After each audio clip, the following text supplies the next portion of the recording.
నీరు నింపలేని పరిస్థితిని సరిదిద్దే కార్యక్రమమే రాయలసీమ లిఫ్ట్.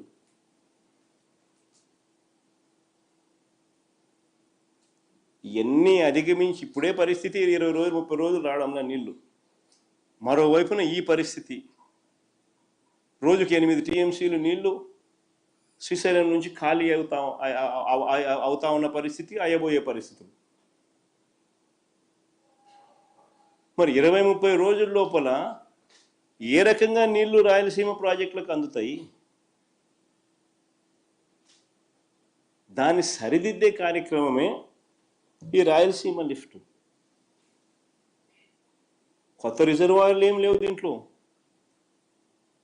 ఉన్న రిజర్వాయర్లకు నీళ్ళు అష్యూర్డ్గా పోయి పంపించే కార్యక్రమమే ఈ ప్రాజెక్టు.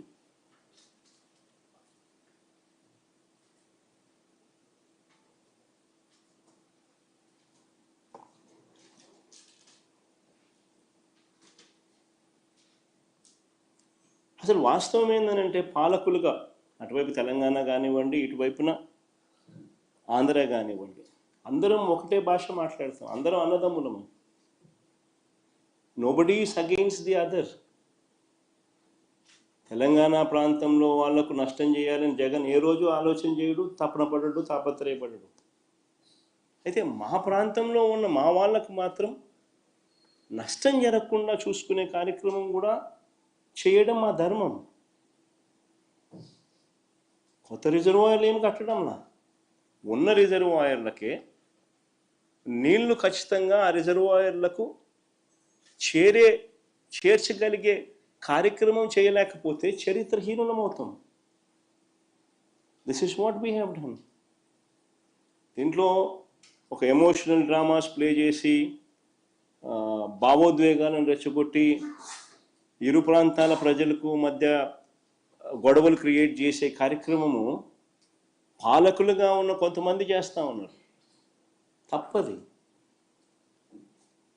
ఫ్యాక్ట్స్ కరెక్ట్గా చెప్పాలి. కరెక్ట్గా చెప్పినప్పుడు ప్రజలైనా అర్థం చేసుకుంటారు. అందరం అన్నదమ్ములుగానే ఉన్నాం, అందరం అన్నదమ్ములుగానే కలిసిమెలిసి ఉన్నాం, కలిసిమెలిసి పెరిగినాం కూడా.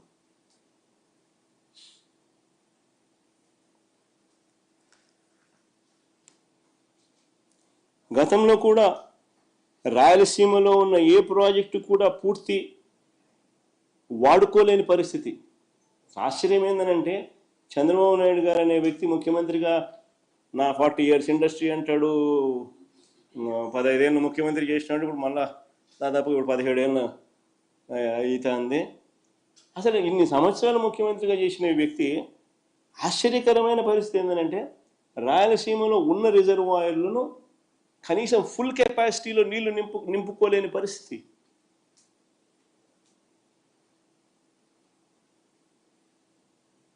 ఆశ్చర్యం కలిగిస్తుంది ఈ విషయాలు.